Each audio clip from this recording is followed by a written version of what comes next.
Hello ಕನ್ನಡಿಗ ಶರಣು ಶರಣಾರ್ಥಿ.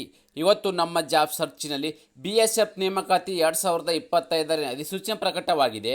10ನೇ ತರಗತಿ ಮತ್ತು ITI ಪಾಸ್ ಆಗಿರ್ತಕ್ಕಂಥ ಅಭ್ಯರ್ಥಿಗಳು ಅರ್ಜಿಗಳನ್ನು ಸಲ್ಲಿಸಬಹುದಾಗಿದೆ.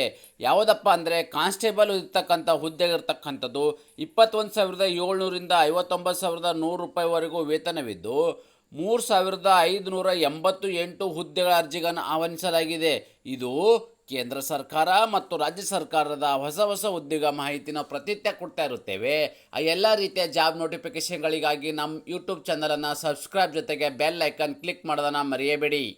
BSF ಕಾನ್ಸ್ಟೇಬಲ್ ಮತ್ತು ಟ್ರೇಡ್ ಮ್ಯಾನ್ ರಿಕ್ರೂಟ್ಮೆಂಟ್ 2025ರ ಅಧಿಸೂಚನೆ ಪ್ರಕಟವಾಗಿದೆ ಅಂತ ಹೇಳಿದ್ರೆ ಬಾರ್ಡರ್ ಸೆಕ್ಯೂರಿಟಿ ಫೋರ್ಸ್ ಇದರಲ್ಲಿ ಅಗತ್ಯವಿರುವ ಕಾನ್ಸ್ಟೇಬಲ್ ಅಂದರೆ ಟ್ರೇಡ್ ಮ್ಯಾನ್ ಹುದ್ದೆಗಳ ಭರ್ತಿಗೆ ಅರ್ಹ ಹಾಗೂ ಆಸಕ್ತ ಪುರುಷ ಮತ್ತು ಮಹಿಳಾ ಅಭ್ಯರ್ಥಿಗಳಿಂದ ಅರ್ಜಿಗಳನ್ನು ಆಹ್ವಾನಿಸಲಾಗಿದೆ.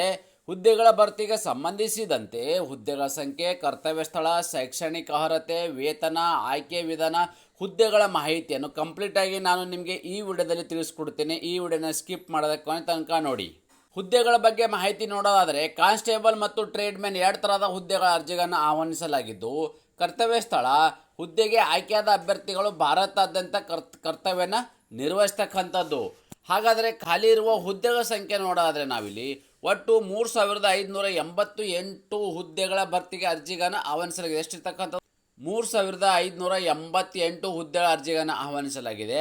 ಹಾಗಾದರೆ ಯಾವೆಲ್ಲ ಹುದ್ದೆ ಮತ್ತು ಆ ಹುದ್ದೆಗಳು ಎಷ್ಟು ಕರೆದಿದ್ದಾರೆ ಅಂತ ನೋಡೋದಾದರೆ ನಾವಿಲ್ಲಿ ಹುದ್ದೆ ಮತ್ತು ಹುದ್ದೆಗಳ ಸಂಖ್ಯೆ ಕಾನ್ಸ್ಟೇಬಲ್ ಪುರುಷ ಇರ್ತಕ್ಕಂಥ ಹುದ್ದೆಗಳಿರ್ತಕ್ಕಂಥದ್ದು 3,406 ಹುದ್ದೆಗಳಿದ್ದರೆ, ಕಾನ್ಸ್ಟೇಬಲ್ ಮತ್ತು ಮಹಿಳೆಗೆ ಇಲ್ಲಿ 182 ಹುದ್ದೆಗಳ ಅರ್ಜಿಗಳನ್ನು ಆಹ್ವಾನಿಸಲಾಗಿದೆ. ಹಾಗಾದರೆ ನಿಗದಿಪಡಿಸಿದ ಶೈಕ್ಷಣಿಕ ಅರ್ಹತೆ ಏನಪ್ಪ ಅಂತಂದರೆ ಯಾವೆಲ್ಲ ಕ್ವಾಲಿಫಿಕೇಷನನ್ನು ಆಗಿರ್ತಕ್ಕಂಥ ಅಭ್ಯರ್ಥಿಗೆ ಅರ್ಜಿಯನ್ನು ಸಲ್ಲಿಸಬಹುದು ಅಂತ ನಾವಿಲ್ಲಿ ನೋಡೋದಾದರೆ ಮಾನ್ಯತೆ ಪಡೆದ ವಿದ್ಯಾಸಂಸ್ಥೆಯಿಂದ 10ನೇ ತರಗತಿ ಹಾಗೂ ನಿಗದಿಪಡಿಸಿದ ITI ಟ್ರೇಡ್ಗಳಲ್ಲಿ ಅರ್ಹತೆ ಹೊಂದಿರತಕ್ಕಂಥ ಅಭ್ಯರ್ಥಿಗೆ ಅರ್ಜಿ ಸಲ್ಲಿಸಬಹುದು. ನೋಡಿ ಇಲ್ಲಿ ಯಾವುದಪ್ಪ ಅಂತಂದರೆ 10ನೇ ತರಗತಿ ಮತ್ತು ITI ಹೊಂದಿರತಕ್ಕಂಥ ಅಭ್ಯರ್ಥಿಗಳು ಅರ್ಜಿಗಳನ್ನು ಸಲ್ಲಿಸಬಹುದಾಗಿದೆ.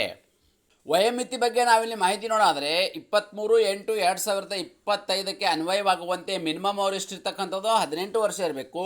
ಮ್ಯಾಕ್ಸಿಮಮ್ಮು 25 ವರ್ಷ. 18ರಿಂದ 25 ವರ್ಷ ಒಳಗಡೆ ಇರ್ತಕ್ಕಂಥ ಅಭ್ಯರ್ಥಿಗಳು ಅರ್ಜಿ ಸಲ್ಲಿಸಬಹುದಾಗಿದೆ. ಇದು ಜನರಲ್ ಕ್ಯಾಟಗರಿ ಸಂಬಂಧಪಟ್ಟ ಅಭ್ಯರ್ಥಿಗಳಿಗೆ. ಹಾಗಾದರೆ SC/ST ಅಭ್ಯರ್ಥಿಗಳಿಗೆ 5 ವರ್ಷ, OBC ಅಭ್ಯರ್ಥಿಗಳಿಗೆ 3 ವರ್ಷಗಳ ಕಾಲ ವಯಸ್ಸಡಿಲಿಕೆಯನ್ನು ನೀಡಲಾಗಿದೆ. ಹಾಗಾದರೆ ವೇತನ ಬಗ್ಗೆ ಮಾಹಿತಿ ನೋಡೋದಾದರೆ ಹುದ್ದೆಗೆ ಆಯ್ಕೆಯಾದ ಅಭ್ಯರ್ಥಿಗಳಿಗೆ ಮಾಸಿಕ ರೂಪಾಯಿ 21,700ರಿಂದ 69,100 ರೂಪಾಯಿವರೆಗೂ ಇದು ಪ್ರತಿ ತಿಂಗಳು ಸಿಗ್ತಕ್ಕಂಥ ವೇತನವಾಗಿರುತ್ತೆ. ಹಾಗಾದರೆ ಯಾವೆಲ್ಲ ಒಂದು ಆಯ್ಕೆ ವಿಧಾನ ಪ್ರಕ್ರಿಯೆ ನಡೀತದಪ್ಪ ಅಂದರೆ ಅಭ್ಯರ್ಥಿಗಳಿಗೆ ದೇಹ ದಾಂಢ್ಯತೆ ಪರೀಕ್ಷೆ PST, ದೇಹ ಸಾಮರ್ಥ್ಯ ಪರೀಕ್ಷೆ PET, ಲಿಖಿತ ಪರೀಕ್ಷೆ, ದಾಖಲೆ ಪರಿಶೀಲನೆ, ಟ್ರೇಡ್ ಟೆಸ್ಟ್ ಮತ್ತು ವೈದ್ಯಕೀಯ ಪರೀಕ್ಷೆ ನಡೆಸಿ ಹುದ್ದೆಗೆ ನೇಮಕಾತಿ ಮಾಡಲಾಗುವುದು. ನೋಡಿ, ಮೊದಲನೇದಾಗಿ ಏನಿರ್ತದೆ ಅಂದರೆ ನಿಮಗೆ ಇಲ್ಲಿ ಫಿಸಿಕಲ್ ಫಿಟ್ನೆಸ್ ಅಂದರೆ ನಿಮಗೆ ಇಲ್ಲಿ ದೇಹ ದಾಂಢ್ಯ ಪರೀಕ್ಷೆ ನಡೆಸಲಾಗುವುದು. ಇದಾದ ನಂತರ ದೈಹಿಕ ಸಾಮರ್ಥ್ಯ ಪರೀಕ್ಷೆ ಅಂದರೆ PET ನಡೆಸಲಾಗುವುದು. ಈ ಎರಡರಲ್ಲಿ ಕ್ವಾಲಿಫೈ ಆಗಿರ್ತಕ್ಕಂಥ ಅಭ್ಯರ್ಥಿಗಳನ್ನ ಲಿಖಿತ ಪರೀಕ್ಷೆಯಲ್ಲಿ ಪಾಸಾಗಿರ್ತಕ್ಕಂಥ ಅಭ್ಯರ್ಥಿಗಳನ್ನ ದಾಖಲೆ ಪರಿಶೀಲನೆ ಮತ್ತು ಟ್ರೇಡ್ ಟೆಸ್ಟನ್ನು ನಡೆಸಿ ಅದಾದ ನಂತರ ವೈದ್ಯಕೀಯ ಪರೀಕ್ಷೆ ನಡೆಸಿ ಅಭ್ಯರ್ಥಿಗಳನ್ನು ನೇಮಕಾತಿ ಮಾಡಲಾಗುವುದು. ಹಾಗಾದರೆ ದೈಹಿಕ ಸಾಮರ್ಥ್ಯ ಪರೀಕ್ಷೆ ಮತ್ತು ದೇಹ ದಂಡ ಪರೀಕ್ಷೆ ಅಂದರೆ ಯಾವ್ದು ಇರ್ತದೆ ಅಂತ ನಾವಿಲ್ಲಿ ಮಾಹಿತಿ ನೋಡೋದಾದರೆ ಪುರುಷ ಅಭ್ಯರ್ಥಿಗಳಿಗೆ 1.6 ಕಿಲೋಮೀಟರ್ ಓಟ 6 ನಿಮಿಷ 30 ಸೆಕೆಂಡ್ನಲ್ಲಿ ಪೂರ್ಣಗೊಳಿಸಬೇಕು. ಮಹಿಳಾ ಅಭ್ಯರ್ಥಿಗಳಿಗೆ 800 ಮೀಟರ್ ಏನಿರ್ತಕ್ಕಂಥದ್ದು ಓಟ 6 ನಿಮಿಷದಲ್ಲಿ ಪೂರ್ಣಗೊಳಿಸ್ತಕ್ಕಂಥದ್ದು.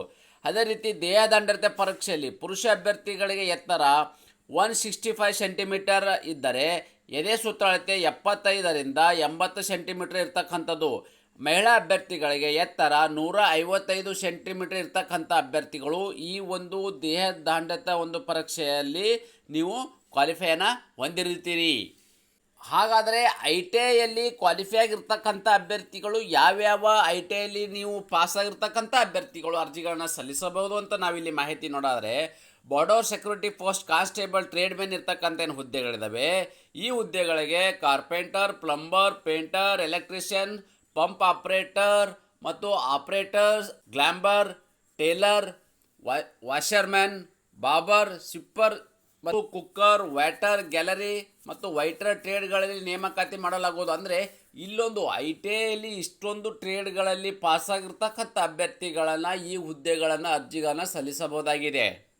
ಅರ್ಜಿ ಸಲ್ಲಿಸುವ ವಿಧಾನ, ಹಾಗಾದರೆ ಈ ಅಭ್ಯರ್ಥಿಗಳ ಅಪ್ಲಿಕೇಶನನ್ನು ಹೇಗೆ ಸಲ್ಲಿಸಬೇಕಪ್ಪ ಅಂತಂದರೆ, ಅಭ್ಯರ್ಥಿಯು ಈ ಹುದ್ದೆಗೆ ಆನ್ಲೈನ್ ಮೂಲಕ ಅರ್ಜಿಗಳನ್ನು ಸಲ್ಲಿಸಬೇಕು. ಈ ಆನ್ಲೈನ್ ಮೂಲಕ ಅರ್ಜಿ ಸಲ್ಲಿಸಬೇಕಾದ್ರೆ ಅಪ್ಲಿಕೇಶನ್ ವೆಬ್ಸೈಟ್ ಇದೆ. ಆ ಒಂದು ಅಪ್ಲಿಕೇಶನ್ ವೆಬ್ಸೈಟನ್ನು ಯೂಟ್ಯೂಬ್ ಡಿಸ್ಕ್ರಿಪ್ಷನ್ ಬಾಕ್ಸಲ್ಲಿ ಲಿಂಕನ್ನು ಕೊಟ್ಟಿರ್ತೀನಿ. ಆ ಲಿಂಕ್ ಮೇಲೆ ಕ್ಲಿಕ್ ಮಾಡೋ ಮೂಲಕ ನೇರವಾಗಿ ತಮ್ಮ ಅರ್ಜಿಗಳನ್ನು ಸಲ್ಲಿಸಬಹುದಾಗಿದೆ. ನಿಗದಿತ ಅರ್ಜಿ ಶುಲ್ಕ ಬಗ್ಗೆ ವಿವರ ನೋಡೋದಾದರೆ, ಅಭ್ಯರ್ಥಿಗಳಿಗೆ ₹100 ಅರ್ಜಿ ಶುಲ್ಕವನ್ನು ಪಾವತಿಸಬೇಕು. ಮಹಿಳಾ ಮತ್ತು SC/ST ಅಭ್ಯರ್ಥಿಗಳು ಹಾಗೂ ಮಾಜಿ ಸೈನಿಕ ಅಭ್ಯರ್ಥಿಗಳಿಗೆ ಅರ್ಜಿ ಶುಲ್ಕದಿಂದ ವಿನಾಯಿತಿಯನ್ನು ನೀಡಲಾಗಿದೆ. ಹಾಗಾದರೆ ಅರ್ಜಿ ಶುಲ್ಕವನ್ನು ಪಾವತಿಸೋದು ಹೇಗೆಪ್ಪ ಅಂತಂದರೆ, ₹100 ಅರ್ಜಿ ಶುಲ್ಕವಿದೆ. ಆ ₹100 ಅರ್ಜಿ ಶುಲ್ಕವನ್ನು ನೀವು ಆನ್ಲೈನ್ ಅಪ್ಲಿಕೇಶನ್ ಹಾಕಬೇಕಾದ್ರೆ debit card, credit card, net banking ಮೂಲಕ ಈ ₹100 ಅರ್ಜಿ ಶುಲ್ಕವನ್ನು ಪಾವತಿಸಬಹುದಾಗಿದೆ.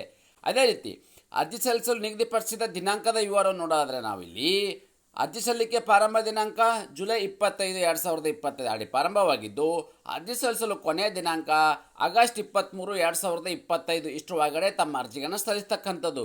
ಇದೇ ರೀತಿ ನಾವು ಕೊಟ್ಟಿರುವ ಉದ್ಯೋಗ ಮಾಹಿತಿ ನೀವು ಇಷ್ಟಪಡುತ್ತೀರಿ ಎಂದು ಭಾವಿಸುತ್ತೇನೆ. ಈ ಉದ್ಯೋಗ ಮಾಹಿತಿ ನಿಮಗೆ ಇಷ್ಟವಾದರೆ ನಿಮ್ಮ ಫ್ಯಾಮಿಲಿಗೂ ಫ್ರೆಂಡ್ಸ್ಗೂ ಶೇರ್ ಮಾಡಲು ಮರೆಯದಿರಿ. ಅದರಲ್ಲಿ ಮುಖ್ಯವಾಗಿ ಇದು ಬಂದು ಬಾರ್ಡರ್ ಸೆಕ್ಯೂರಿಟಿ ಫೋರ್ಸ್ ಅಂದರೆ BSF ಹುದ್ದೆ ಆಗಿರೋದ್ರಿಂದ ಇದು ಹೆಚ್ಚಿನ ಜನಕ್ಕೆ ಈ ವಿಡಿಯೋನ ಶೇರ್ ಮಾಡಿ. ಯಾಕಪ್ಪ ಅಂತಂದರೆ ಇದು ನವ ಯುವಕರಿಗೆ ಏನು ದೇಶ ಸೇವೆ ಮಾಡ್ತಕ್ಕಂಥ ಏನು ಕನಸು ಕಾಣ್ತಕ್ಕಂಥ ಯುವಕರಿದ್ದಾರೆ, ಆ ಯುವಕರಿಗೆ ಮತ್ತು ಯುವತಿಯರಿಗೆ ಎಲ್ಲ ಒಂದು ಈ ಮಾಹಿತಿ ಶೇರ್ ಮಾಡೋ ಮೂಲಕ ಹೆಚ್ಚು ನಮ್ಮ ಕನ್ನಡದ ಯುವಕ ಯುವತಿಯರು ಈ ಉದ್ಯೋಗ ಅವಕಾಶವನ್ನು ಸದುಪಯೋಗ ಪಡೆದುಕೊಳ್ಳ ಅನ್ನೋದೇ ನನ್ನ ವಿನಂತಿ. ನ್ಯೂ ಜಾಬ್ ಕನ್ನಡ ತಪ್ಪದೆ ಒಂದು ಲೈಕ್ ಕೊಡಿ.